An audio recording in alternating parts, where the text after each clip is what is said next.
Morning students. Today's class is the continuation of the previous class session, functions. In this class we are going to discuss about user defined functions. So what is user defined functions? As a user you can create your own functions for doing a particular task or a specific task. If you have created your own functions for doing a particular task or a specific task, that will be known as user defined functions. That is what they are telling in your book. So in the previous class we have discussed about functions. What is function, what are the types of functions are there, and two types of functions are there. One is standard functions or predefined functions or built-in functions, and the second one is user defined function. Under standard functions we have discussed many functions: math functions, string functions, and other functions like all num function, alpha, is all num, is digit, is alpha functions. Like that we have discussed many functions. So here in this session we are going to discuss about user defined function. So user defined function is nothing but, as a user, if you have created a new function according to your own idea for doing a specific task or a specific or performing a specific task, that will be known as user defined function. So before intruding into that, what are the needs for creating a user defined function, we are going to see now. First of all, if you are going to create a user defined function, you should have create a function as your own idea. And for the function we have to give the name. Before going to use the function, we have to define the function within the program anywhere itself, or after creating the function we must define the function within the main function or anywhere in the program. That is what called as here function definition. Next one, within the function lot of things are there in function definition. Before going to give the function name, we must give return type of the function. The return type may be any valid data type of C++. The return type of the function may be int, may be float, double, or void, whatever it may be, but we have to give. You may leave the return type without declaring. At the time of without declaring the return type of function, the compiler takes the default data type or default return type as int for any function. So here, before going to use the function anywhere in the program, we must define the function. The function definition is must. And in the function definition we should give the return data type for the function. Next we have to give the function name, and finally we have to give the parameter, which means a parenthesis we have to give. And in this type of function it has many types, we will discuss one by one. So next one is function prototype. What you are declaring for the function, that should be known as function prototype. A C++ program can contain any number of functions, but it must always have only one main function. As a user, you can define any number of functions for your program, but your program must contain or should contain only one main function. It is indicates, the main function indicates the beginning of the program, the beginning of the program. We can write the definitions of functions in any order as we wish. To define the function in any order we can write. We can define the main function first and all other functions after that, or we can define the all other functions first and main functions at last, main function at last. Like a variable declaration, function must be declared before it is used in the program. How we are going to declare the variables before going to use in the program? Like that, we have to declare the function before going to be used. So let me include in your book. See here, this is what function definition. Before going to use this function, we must define the function anywhere in the program. See here, the return type. The return type may be any valid return type of, data type of C++. Next one, we have to give the function name. Function name according to your wish, whatever you want, you can give it. And parameter list int a, comma int b, like that, whatever you want give. But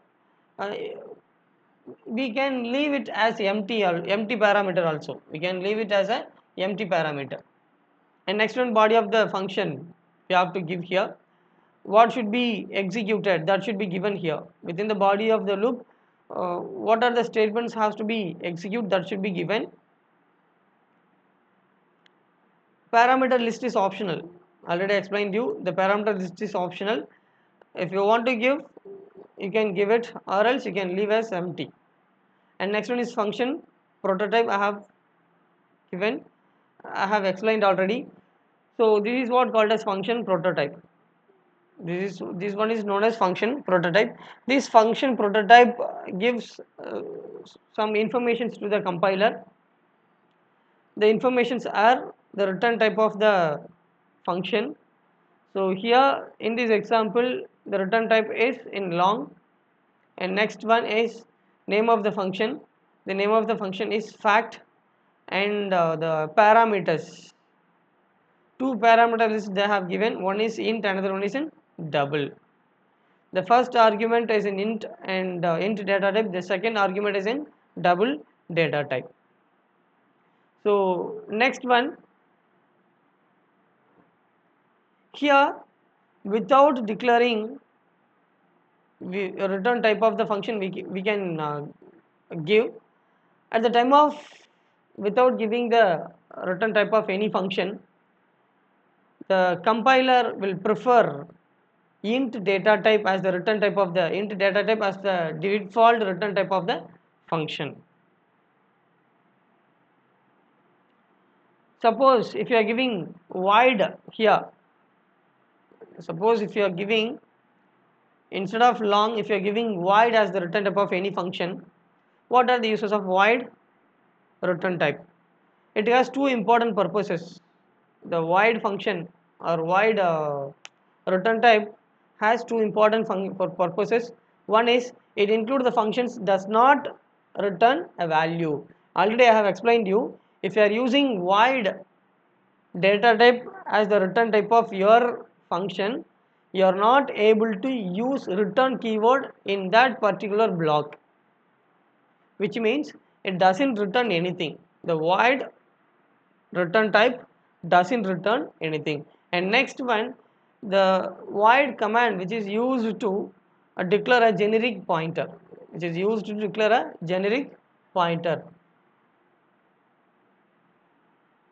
So see here, void fun. The above function prototype tells the compiler that the function name is fun and the data type is, return type of this function is void. So here it neither receives a value from the calling function nor return a value to the calling function, which means it never going to receive value from the calling function and it never going to return a value to the calling function. That is what the use of void. So next one is how to access a function. How to access a function. So it is otherwise called calling a function. How to call a function? A function can be invoked or called when another function is it, used its name in anywhere in the program. So how we can access a function or how we can call the function? The function should be invoked or the function can be accessed when another function is going to be use the function name anywhere in the program. That is what accessing a function. The function name should be called within the program explicitly, its name and the required arguments to be passed. At the time of accessing a function, we should access or give the correct function name. Then only the function has been called correctly. Otherwise, the function never called. If the argument type does not match, or if the function name does not match with the call statement, it will never produce the answer. See, these are all the examples of functions display, and it is one type calling the function without a return value, and without any argument. See, within the parenthesis there is no return type.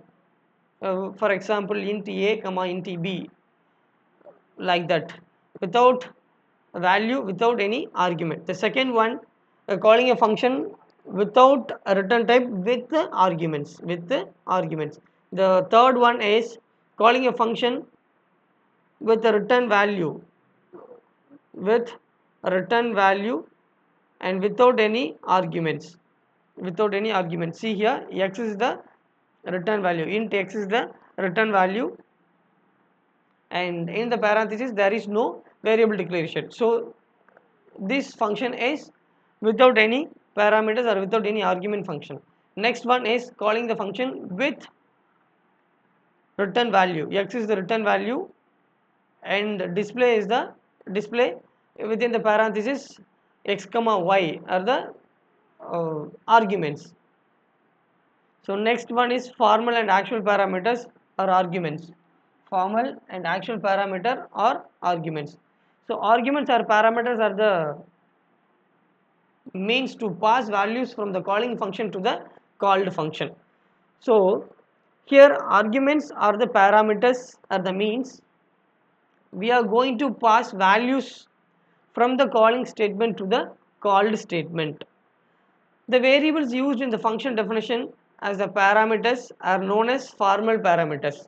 So see here, what we are using here, that is what known as here formal parameter. And how we are going to pass the values, where we are calling the function within the main function, that should be known as actual parameters. From here only we are going to pass the values to here. So which one receives the value, that should be known as formal parameter. Which one should send the value, that should be known as actual parameter. The variables used in the function definition, the variables, see, this is what the variable used within the function definition, that should be known as formal parameters. The constants, variables, expression defined within the main function or function call or calling function block, that should be known as actual parameter. So, and next one is default argument. Once in C++, if you are assigning default value here, that should be known as default value arguments. So for this I am going to give small examples. For that, have to close and have to open Turbo C++ compiler. see here, turbo C++ compilers here. First I'm going to give small example for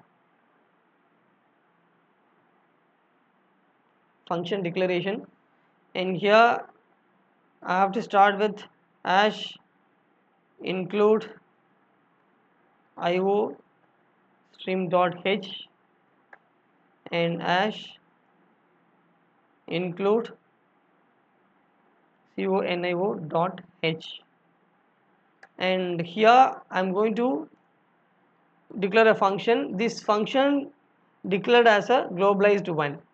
If you declared a function before the main function declaration, that should be known as global declaration. What is the purpose of declaring a function as a globalized one?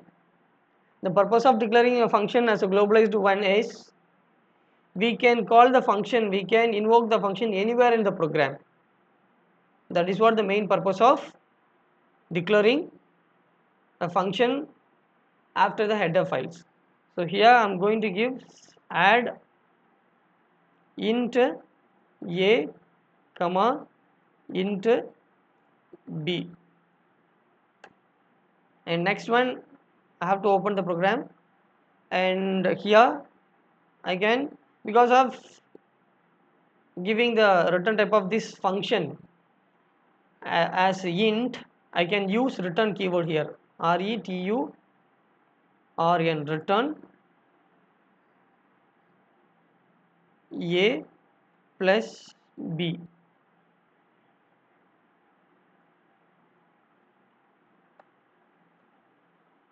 and here I can use return cout the value of a plus b is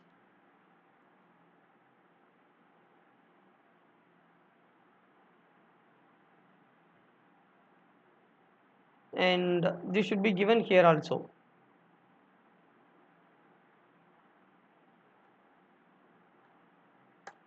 Here we can give return return return a plus b, and that should be terminated. And next one int main, the main function should start here itself. I mean it is the beginning of the program, and here int m1 is equal to 10 comma m2 is equal to 20, and here I'm going to access the function. So int x is equal to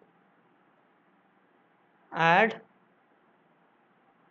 here m1 comma m2, and this should be terminated, and afterwards I have to give here clr ser,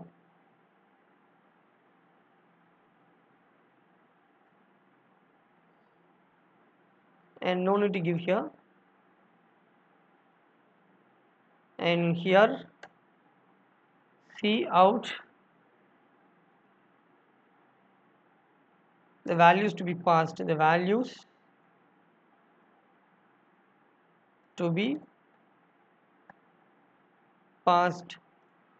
to formal parameters.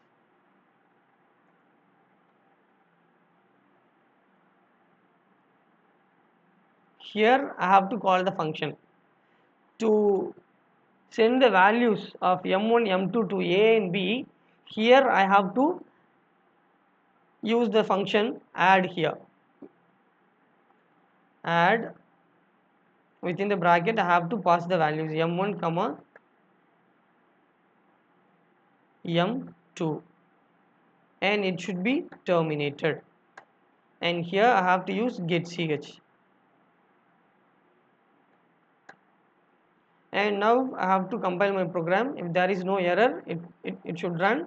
If there is any error, it will retrieve the errors. So IO stream, small spelling mistake is there. IO stream have to give. So again compile it. Warning is there. Function should return a value. So here instead of giving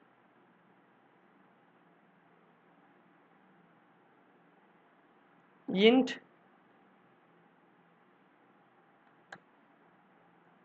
I am going to use void here. void, void. So suppose if you are using void here, it never receives the value from the main function. That's why I have given here as int. So this is what accessing the function. This is what known as accessing the function. So accessing the function or calling the function. When the function called, the function may be called or invoked into the program when the function name of here, the function name of, I mean global function name can be accessed anywhere in the program. At the time only it is going to be accessed or invoked into the program.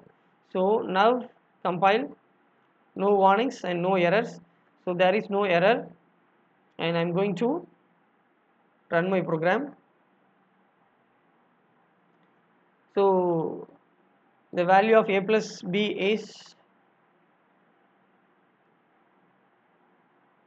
and to the past parameters, and here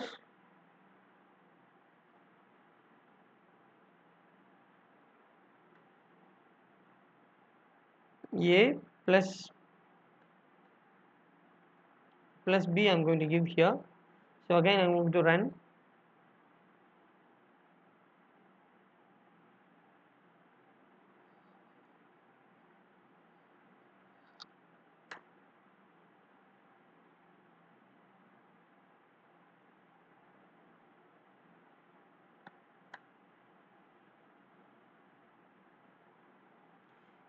So here m1 and m2, and here I am going to access the function.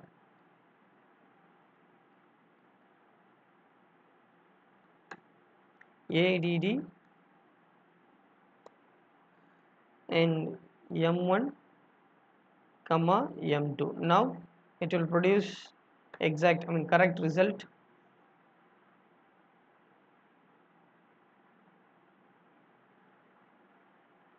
Here I am going to give ndel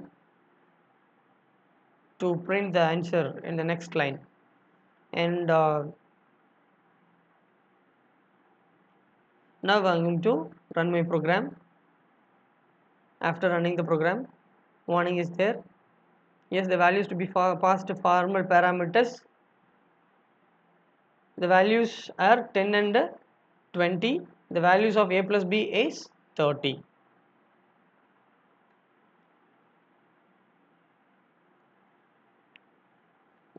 We can access the function anywhere in the program. That is what I am going to give example. So here also I can access the function, and here again I am going to run my program.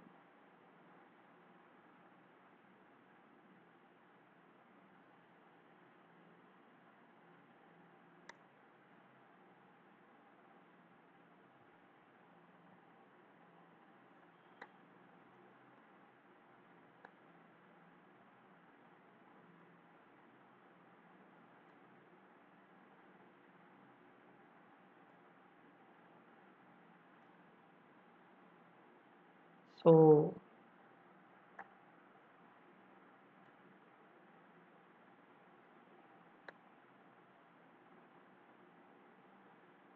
here we have to give this one within single quotes and run.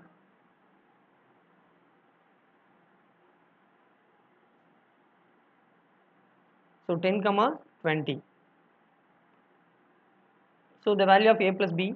So what is the process is happening here means when I'm calling the function, of this function name within the main function, these values can be sent from the main function to here. Actually, this formal parameter creates a new variables. These are the variables.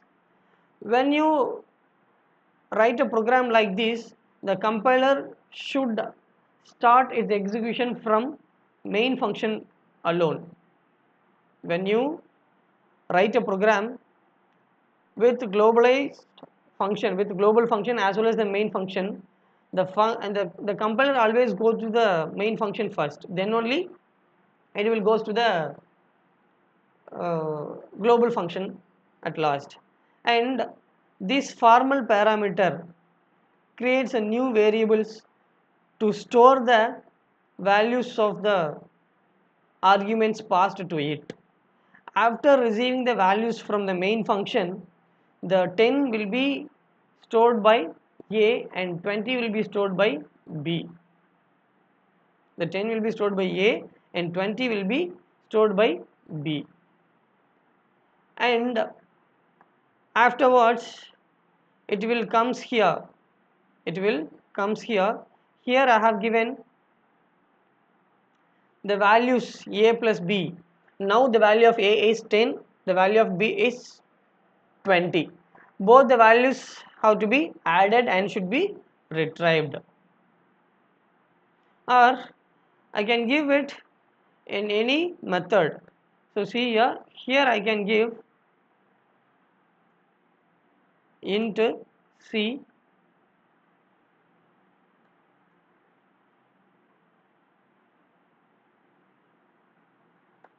and return C also I can use here. Now I am going to run. A parameter A is never used. So, and a small mistake I have done here.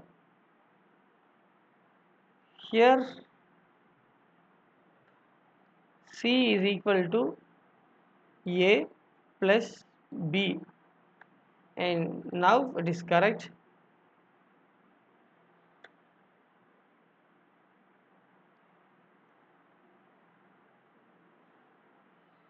So why it is giving error means for this function I have declared 3 variables, but from the main function I have passed the values for only 2 variables, so that it is giving error. For avoiding this error, we can give like this, int C is equal to A plus B. Now it will correct. Yes, there is no error.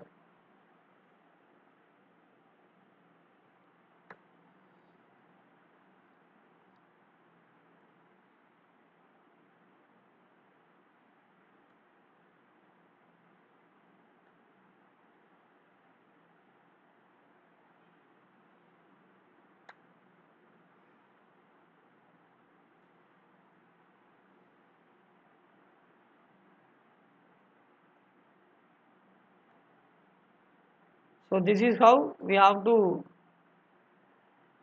send and retrieve the value of the function. So next one we are going to see default arguments.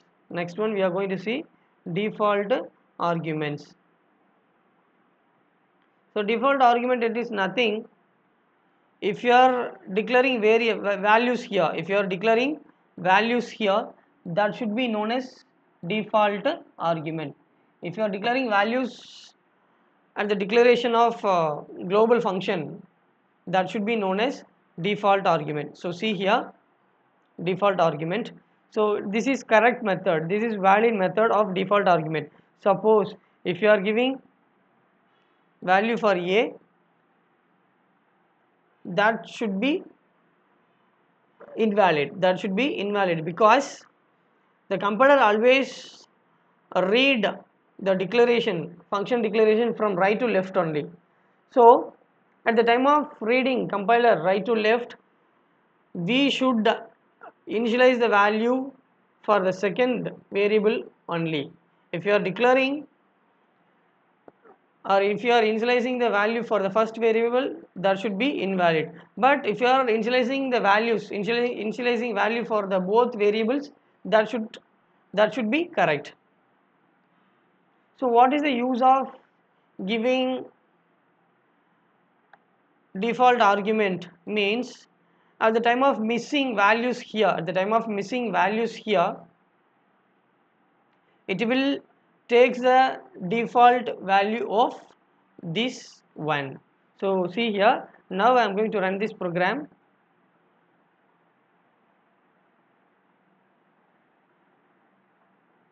So the value of a plus b is 7696 because some logical errors has been happened. So now I am going to save this program. Function.cpp fun. So the purpose of giving default argument is, suppose if you are forgot to declaring values for the variables here, this argument, this function will takes this argument value. That is what the purpose of declaring default argument.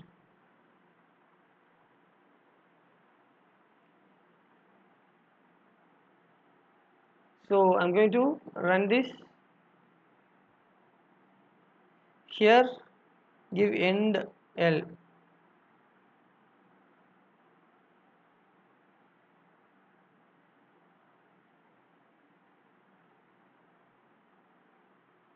So why it is showing 7720, and here I didn't declare the value for the variable m2, but here I have accessed the value, so that should be erased.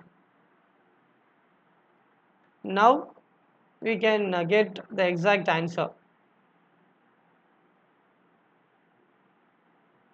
The value of a plus b is 10.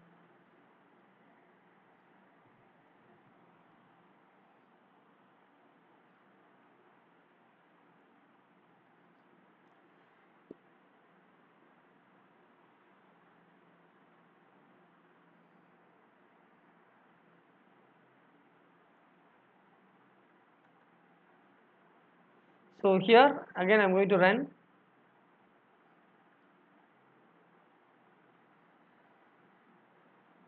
Why it is showing 76 and 82? Because here I didn't declare any values, and here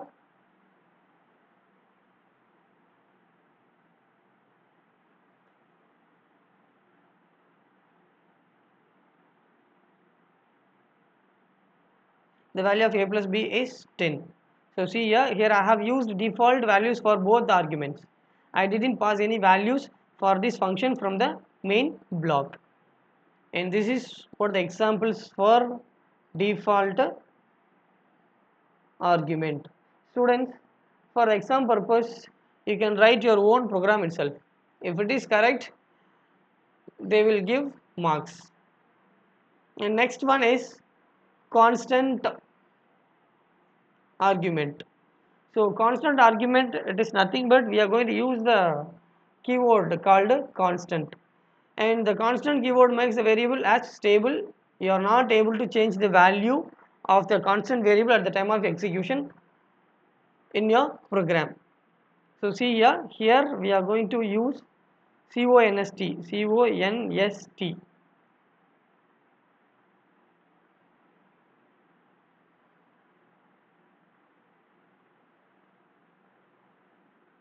And here suppose,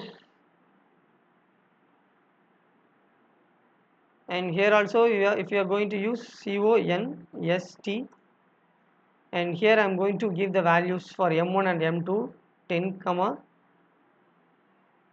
is equal to 20. So here I am going to,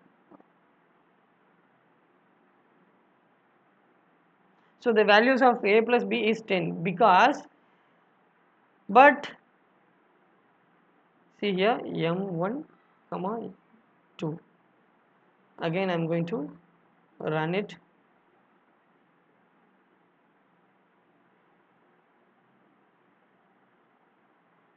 M1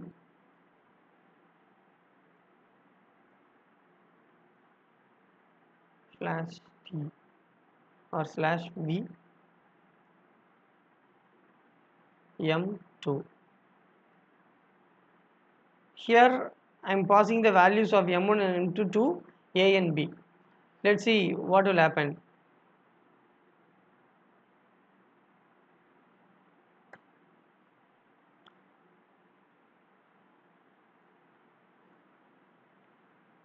If you are initializing a value as a constant value, you are not able to change the value at the time of execution. So next one is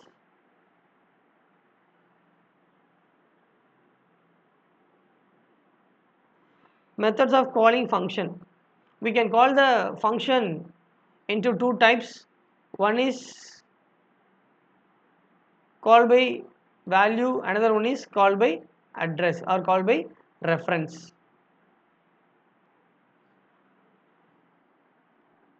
So here we are going to see what will happen when call a function with call by value, what will happen when call a function with call by reference. Let's see one by one. First, what we have discussed, this is what the best example for call by value. So here I am going to call the function by its value, by the values of m1 and m2. Okay, when we use this method, when call a function with the help of call by value, this formal parameter creates new variables to store the values passed from the actual parameter. The actual parameter values are 10 and 20. The newly created variables of formal parameters are a and b. So it will get the copy of m1 and m2. It will get the copy of m1 and m2 value, and it will store the value into a and b respectively, and finally what I have given within the body of the loop, that should be executed here. This is what happened in this method. Suppose if I make any changes in this method in formal parameter, that will not reflect to the actual parameter. If I make any changes here, if I made any changes into the formal parameter, that will not reflect into the formal parameters. Next one is call by reference. Next one is call by reference or address. When I am going to use call by reference or call by address method, in front of the variables of formal parameters, I have to use and symbol, ampersand symbol. So what is happened here, when I use this method, or when we use this method, instead of creating copy of these variables, it will take the address of this, variables here. So what is happening here, it will works the function definition, it will works the body of the loop of its own data, So when I use this method, to call a function, or when I use call by address or call by reference method to call a function, if I made any changes into the formal parameter, that will reflect here in actual parameters. That is what happens here.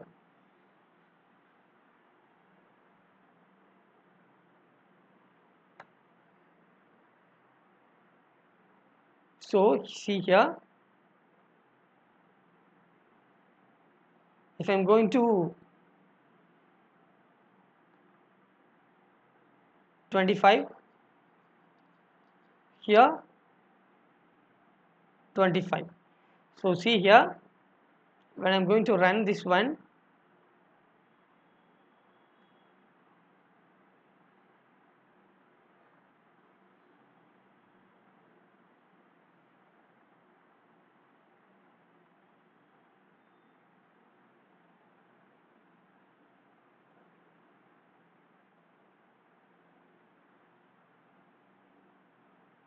this is what called by address or called by reference method. When you are going to access a function with the help of function, called by reference method, instead of taking the copy of the values of m1 and m2 with the help of add m1 comma m2 function, it will take the address of m1 and m2.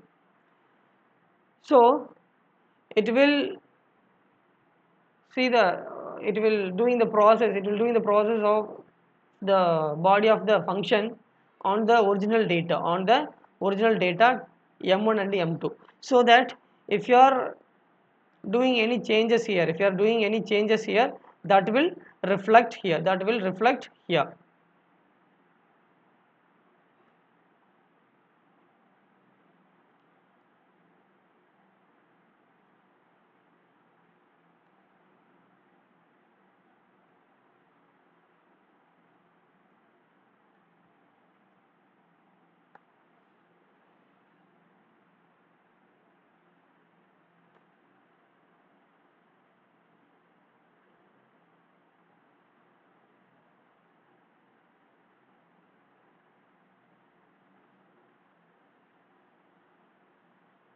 So I'm going to run this program. So the value of a plus b is 30. So m1 comma m2 is, m1 value is 10 and m2 value is 20.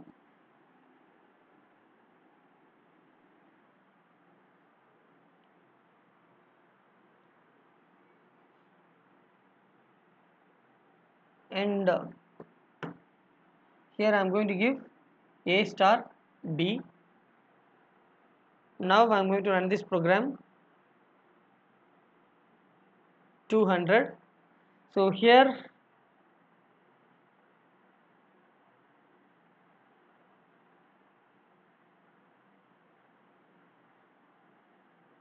again I am going to create a new variable called int m3 is equal to m1 plus m2. See here, plus m2, and here I am going to access the value of m3.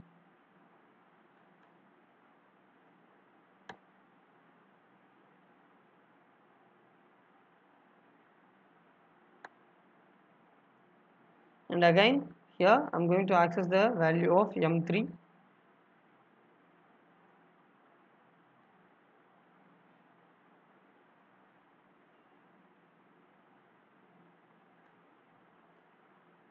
T, and here m3. So again I am going to run.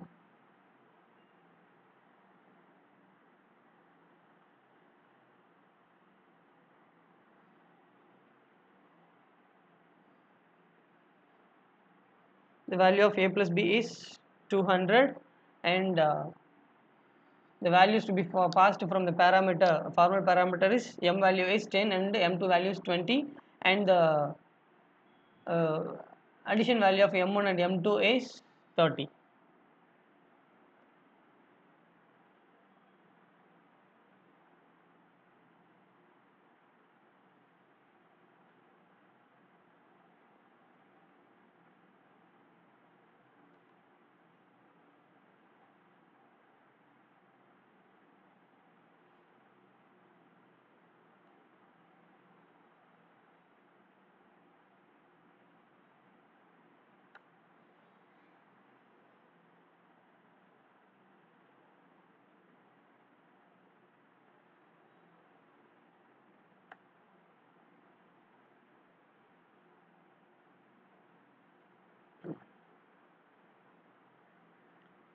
and this is for the example for call by value and call by reference method.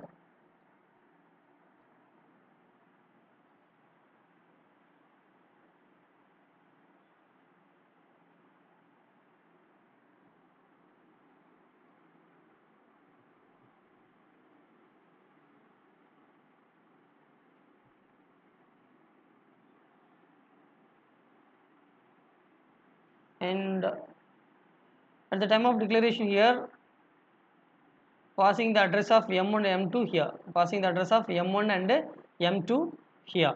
The compiler will passing the address of M1 and M2 here.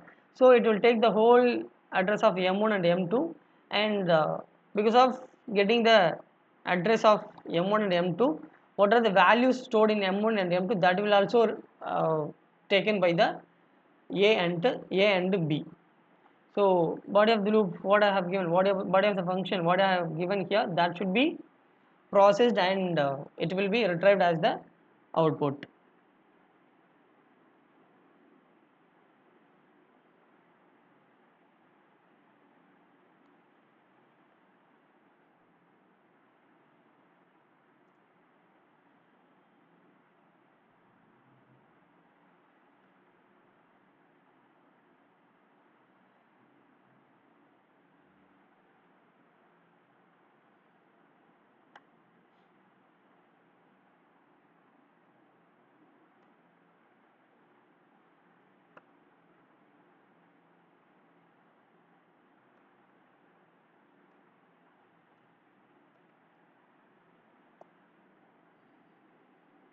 So next one we are going to see inline function. So normally when you are calling a function with help of call by value or call by reference method, it will in call by value method, it will give the copy of the values to the formal parameters. In call by reference method, it will give the address of the formal parameters. It will give the address of the actual parameters to the formal parameters. But in the case of inline function, instead of giving the, neither it is going to give the values nor it is going to give the address.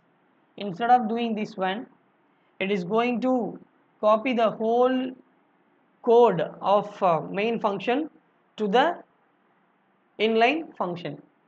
So it is very easy. Inline function, when we are going to walk the inline function, the execution of the inline function is faster than the call by value as well as the call by reference, call by value as well as the call by reference, but it requires more memory to execute the function, because the whole code is going to be copied from here to there, so that it requires more memory to execute the function. For using inline function, we have to use a keyword called inline in front of the global function. Here we have to use inline, and here we have to remove the ampersand symbol. So now I am going to execute.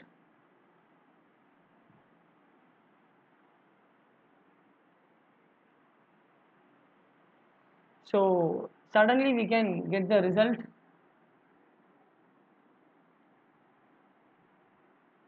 So when I am going to use inline keyword in front of the global function, instead of getting the address of the actual parameters, instead of taking copy of the values of actual parameters, it will take the entire codings from here to here, so that literally it taking copy of the code, it taking copy of the code of actual parameter from actual parameter to formal parameters, so that it will execute faster than call by value as well as call by reference.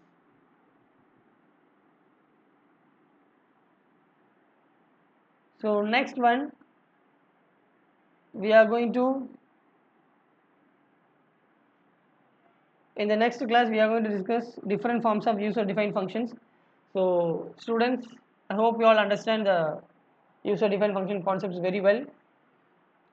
Watch the video without skipping. Thank you all.